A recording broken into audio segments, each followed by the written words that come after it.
Hi மக்களே, இப்போ எங்கே கிளம்பிட்டு போயிட்டுருக்கோன்னு பார்த்தீங்கன்னா, இங்கே வந்து முருகன் கோயில் இருக்கா. அந்த முருகன் கோயிலில் வந்து கும்பாபிஷேகம் வந்து நடந்துக்கிட்டு இருக்கு. ஸோ அதனால் பார்த்தீங்கன்னா நான், எங்கள் அக்கா, என் தம்பி எல்லாரும் கிளம்பிட்டோம். முருகன் பாட்டியும் சேர்ந்து கோயிலுக்கு போகிறோம். நம்ம கோயிலுக்கு வந்தாச்சு மக்களே. இதுதான் பார்த்தீங்கன்னா கோவில். இதுதான் கோவிலோட கோபுரம்.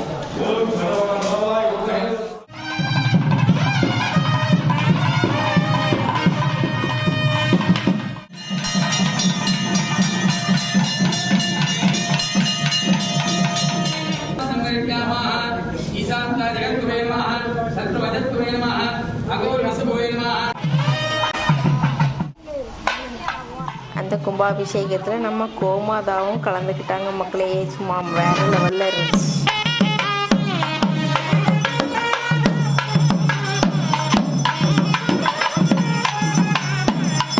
முருகருக்கு அப்படியே அபிஷேகம் நடக்க ஸ்டார்ட் ஆகிட்டு, அபிஷேகமும் முடிஞ்ச பிறகு நாங்களும் பார்த்திங்கன்னா வீட்டுக்கு கிளம்பிட்டோம். டைம் ஆகிட்டுங்கிறதுனால போயிட்டு வந்தாச்சு. பாய் மக்களே.